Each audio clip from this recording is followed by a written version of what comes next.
अपने बीच भारतीय जनता पार्टी के वरिष्ठ नेता पूर्व केंद्रीय मंत्री प्रखर वक्ता सांसद अनुराग सिंह ठाकुर जी आपको संबोधित करेंगे। मेरा विनम्र निवेदन आदरणीय अनुराग जी से आपको संबोधित करें। धन्यवाद संजय जी। नमस्कार साथियों।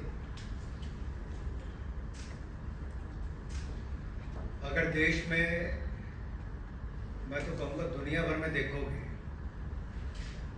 अगर 90 बार किसी के नेतृत्व में चुनाव हारने का रिकॉर्ड है तो श्रीमान राहुल गांधी जी के नेतृत्व और पार्टी के अंदर भी राहुल गांधी जी के नेतृत्व पर सवाल खड़े होते हैं। अब जब वो चुनाव हार जाते हैं तो ईवीएम पर प्रश्न चिन्ह खड़ा करते हैं, तो कभी वोटर्स पर ठीकरा फोड़ते हैं। और यही नहीं, आप अनेकों उदाहरण देखिए। जब कांग्रेस ने कहा EVM is rigged for BJP, EVM machine की हेराफेरी कांग्रेस कहती थी। फिर उन्होंने कहा ईवीएम बैन करो, बैलेट पेपर को वापस लाओ। फिर अगला चुनाव हारे कहा ईवीएम्स को रिमोटली हैक किया जा सकता है। फिर कह दिया वीवीपैट 100% चेक सुनिश्चित करो। हर हार के बाद कांग्रेस ने नया बहाना ढूंढने का काम किया।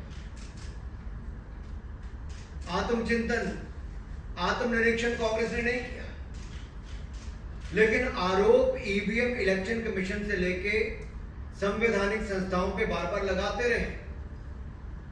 और अब बिहार चुनाव हारता देखकर कांग्रेस पहले ही विपक्षी दलों के साथ मिलकर झूठे आरोप लगाने में लगी है। कल कुछ कांग्रेस के लोग कह रहे थे राहुल गांधी जी और विपक्ष के नेताओं ने बवंडर खड़ा किया। अरे भाई, बवंडर नहीं, बलंडर है। और मैं बताने वाला हूं कैसे। जितने आरोप आज तक लगाए, मैं राहुल जी को यही कहूंगा, धूल चेहरे पर थी और आप आईना साफ करते रहे। और एक एक करके इनको बताना जरूरी इसलिए भी है कि 1952 से अगर हम शुरुआत करें तो चोर चोर मौसेरे भाई मिलकर वोट की चोरी की दुकान चलाई। यानी कि कांग्रेस सीपीआई ने मिलकर संविधान निर्माता, एक संत जैसे नेता डॉक्टर भीमराव अंबेडकर जी को चुनाव लड़वाया। और चुनावी भ्रष्टाचार की नींव कांग्रेस ने पहले चुनाव से 1952 में ही रख दी थी।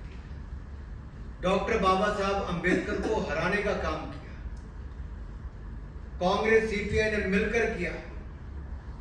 और आप रिकॉर्ड चेक करिए, 74,333 वोट खारिज किए गए, जबकि डॉक्टर भीमराव अंबेडकर जी मात्र 14,561 वोट से हारे थे। कांग्रेस ने तो संविधान निर्माता एक दलित नेता को पहले चुनाव में निपटाने का काम किया। और 21 अप्रैल 1952 को डॉक्टर अंबेडकर ने 18 पेज की याचिका दायर की। आप कल्पना कीजिए, जिन्होंने संविधान बनाया था, एक कांग्रेस और एक परिवार ने उसी संविधान निर्माता को चुनावों में धांधली करके हरा दिया।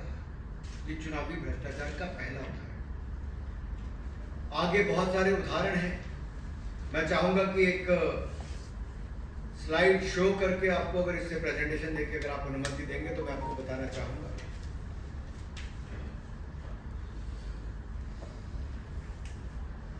अगर आप पहली स्लाइड पर देखें तो बहुत स्पष्ट दिखता है कि 1952 में, जो मैंने अंबेडकर जी का उदाहरण दिया, 1957 में बूथ कैप्चरिंग करके कांग्रेस ने काम किया। 1967 में कांग्रेस ने जेएंडके में, जम्मू कश्मीर में पूरी तरह से, एक तरह से रिगिंग करके विरोधियों के नॉमिनेशन तक खत्म करवा के ये सब कार्य कर दिए। और सरदार पटेल पे तो आज मैं क्या कहूं, तो कांग्रेस ने अंदर ही अंदर उनके साथ जो किया, नहीं तो सरदार पटेल शायद पहले प्रधानमंत्री। तो रिगिंग पार्टी के अंदर भी और देश के चुनाव में भी कांग्रेस की करने की आदत रही है। और जस्टिस सिन्हा ने जो इंदिरा गांधी जी को 2 काउंट पे गिल्टी किया था, वो आप देखिए इलेक्टोरल माल प्रैक्टिस के लिए किया था। और 1975 में जब ये उन्होंने कहा तो 1971 के चुनाव में सरकार के सत्ता का दुरुपयोग सरकारी मशीनरी का, सरकारी कर्मचारियों का कैसे किया जा सकता है, ये कांग्रेस की बड़ी नेता ने करके दिखाया और चुनाव को फिर उसके खिलाफ जजमेंट आई। देश को बाद में आपातकाल झेलना पड़ा। 1987 में नेशनल कॉन्फ्रेंस के साथ मिलकर लार्ज स्केल रिगिंग कांग्रेस ने की और राइट साइड पे देखिए कीर्ति जाति ने कहा कि पोलिंग बूथ लूटने का काम उनके और उनके पिताजी के लिए और कांग्रेस के नेताओं के लिए उस समय की कांग्रेस ने किया।